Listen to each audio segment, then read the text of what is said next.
Hello, magandang umaga po sa inyong lahat. Babalik naman ako live sa aking YouTube channel. Ito po ang aking ipapakita sa inyong mutya na pambihira ka lang makakita ng ganitong klaseng mutya.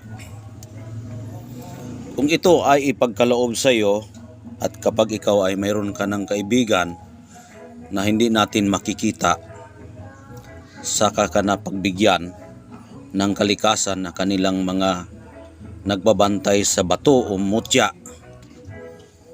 Kaya ito ang aking nangakuha na ibinigay sa akin ng hindi natin makikita, katulad ng diwindi, kapit, tikbalang, mga engkanto, na kahit ano pa man ang meron na hindi natin makikita dyan ay nandito po ating nakukuha. Unang-una, ito po ang aking ipapakita na itim na kung tingnan nyo, simple lang siya, pero ang mutyang ito, ang may-ari po nito ay diwindi. Ito po ang talampakan ng diwindi o sapatos niya. Yan. Talampakan o sapatos ng diwindi. Nakukuha ko po ito sa malaking puno ng akasya. Ito. Malaking puno na akasya ko ito nakukuha. Pero bago ko ito nakukuha, meron silang tinig na aking narinig. At ito po ang kanilang gamit na ipapakuha sa akin. Ayan. Sapatos siya na maliit dahil nga po ang may-ari po ay diwindi. Ang gamit po ng diwindi, maganda ito gamiting gabay sa ating bahay, sa ating lakad, dahil nga malayo pa lamang ang mga plano sa hinaharap. Ang diwindi na po ang nagbibigay mensahe sa atin. Ang diwindi na po ang nagbibigay mensahe sa atin. Yung mensahe po ay marinig natin sa kanilang salita sa hinaharap. Kunwari bukas maglakad ka ng ibang lugar, meron po silang sasabihin sa atin bago tayo pumunta doon, kung pwede ba tayong makapunta o hindi. Yan po ang mutya ng diwindi o sapatos ng diwindi. Kapag ang diwindi po magsasalita na huwag mo nang maglakad, huwag ka talagang tutuloy dahil mayroong mangyayari sa iyo. Pero kapag ang diwindi ay gusto kong palakarin ka sa pamagitan ng kanyang mutya, sa araw na yon, kahit ano pang, kahit masagasaan ka pa, kung anong klaseng trahedya na darating sa iyong buhay, ay mas-safety talaga yung buhay mo. Yan po ang gabay ng diwindi. At itong mutya na ito ay nagdadala rin ito ng swerte sa ating buhay. Sa negosyo, lahat ng lakad at kung ano ang iyong dapat gawin. Kaya napakaganda po itong mutya ng diwindi natin. At itong isa rin, mutya po ito ng aluhipan. Ang mutya ng aluhipan, makukuha po yan sa kanilang bahay. Karamihan yung aluhipan, makikita mo yan sa mga maputik na bagay. Excuse me po.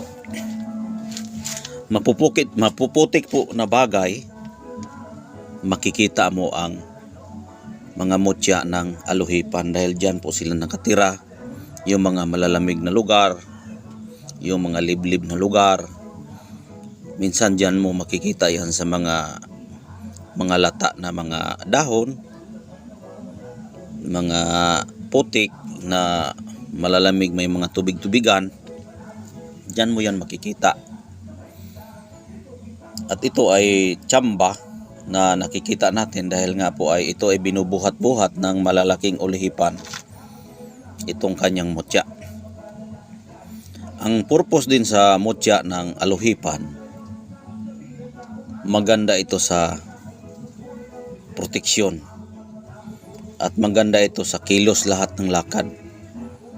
Sa mga trahedya, malalaman mo ang hinaharap na paparating. Dahil ang abilidad ng aluhipan, nakadapa at nakatago.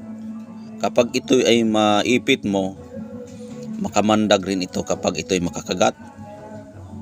At kapag putulin mo ito, masusugatan ka. Pero hindi ka mamamatay. Madala ka pa sa ospital dahil nga po yung kanyang birtod, kahit putol-putulin mo pa yan, ang kalahati ng kanyang katawan ay tumatakbo yan. Tumatakbo. Kaya kapag tao po ang kapag tao po ang merong pumapatay sa atin, ay hindi tayo basta-basta mamamatay. Madala pa tayo sa ospital. Yan po ang birtod ng aluhipan. At panguntol din ito. Yung panguntol din, ang ibig sabihin po yung panguntol sa Bisaya, yung kinatatakutan ka ng tao. Dahil kapag makakita ka ng aluhipan, yung mga tao ay matakot talaga. Yan po ang birtod niya. Ito po ang kanyang mutya. Kaya hanggang dito na lang po. Maraming salamat sa inyong pagtangkilik sa aking YouTube channel. At salamat din sa mga baguhan. At salamat po sa suporta. Sana magustuhan ninyo ang aking mga video. At kung gusto ninyong magkaroon ng mutya, may inilagay ako na number dyan sa aking vlog, sa aking title. Text lang kayo, mag-usap tayo para kung ano ang inyong kinakailangan ng mga mutya ay nandito lang sa atin. Maghanap tayo. Kaya hanggang dito na lang. Maraming salamat. God bless po sa inyong lahat. Bye-bye. Ingat po kayo palagi. Don't forget like and share and subscribe and click the notification bell.